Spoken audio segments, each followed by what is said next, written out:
joined by Nathan Gill, leader of UKIP in Wales. Morning. Good morning. Right, what's the problem with free movement?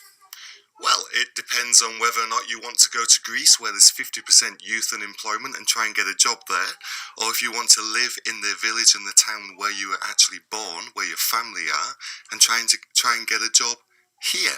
And that's one of the problems, that it's depressing wages. We do not have enough housing already. We know that we now need to build a new house every 4 minutes just to cope with the people who are already here. We don't have enough jobs. We've got 1 million youth unemployed. Free movement of people, it just doesn't work. It has never worked. Now that we have the Eastern European countries with lower economies, much lower wages, the people from those areas, rightfully so, want to come to countries like ours where they can earn more money in a month than they could earn in a year back home.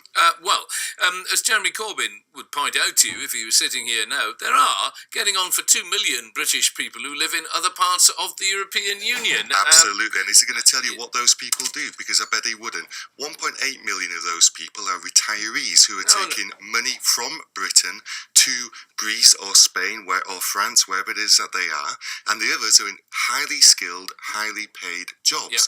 The problem is that in return, we're getting unskilled people who are coming here, depressing the wages, and meaning that you or I or people who want a job just doing normal things that you don't need a great deal of skill for, and you're getting paid the minimum wage instead of a living wage or money that you should be getting. You know very well that there are certain sectors of the economy which couldn't function without migrant labour, and in particular in the agricultural sector. Absolutely, and there's a wonderful thing called a work permit. Why don't we just go back to issuing out work permits, travelling visas for people who come here to work in those kind of industries, and when they're done, they can go back home and take some money back with them.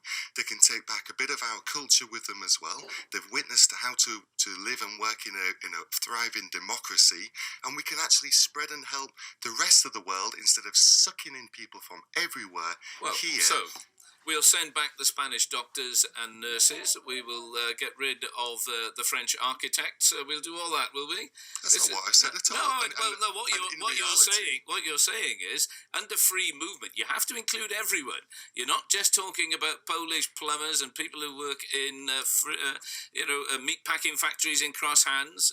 You have to look at the entirety. And I've said that we will issue visas, and if we need picture's doctors, much broader. If we need doctors and nurses, we'll issue visas for them. But guess what? We won't just grab them from Europe. We'll be able to get the skilled and trained people from India and Canada and Australia and America and all these other places that we are discriminating against right now. And we'll be able to say the brightest and the best and the people that we need can come here. And if you've got skills that we don't need, you won't be able to come here. It's quite simple. We haven't got enough houses. We haven't got enough jobs. We don't have enough school places. Let's start thinking about the people who are already here. We're not going to send anybody home. We've said that legally we're not allowed to, and we wouldn't want to do that either. But what we're saying is we need to take stock of where we are right now and get this nation working again properly, instead of you get stuck on a traffic jam for hours and hours. You can't get your kids a house. My children will never be able to buy a house. All that is down to the free movement of people around the European Union. It's a big factor. Every single problem. It's a huge factor in that. Let's be perfectly honest. I'm in Bangor right now. There's 2,000 people on the housing list here, unable to find somewhere to live. There's no social housing available for people. My own sister was stuck in a house that anything wasn't at big all enough to for do her. with the free movement of people around the European 660,000 Union? people came here, which the vast majority of them came from the EU. They were able to just walk in here without us saying, hang on, have you got a criminal conviction? Hang on, have you got a skill that we need? Have you even got a job to come into? We're meant to be governing our own country. Let's govern our own country. That's what we're saying. Vote to leave on the 23rd of June. We'll take back control. We'll take back democracy, and we'll be able to control our borders again. It's going to be fantastic. Nathan Gill of UKIP in Wales, thank you.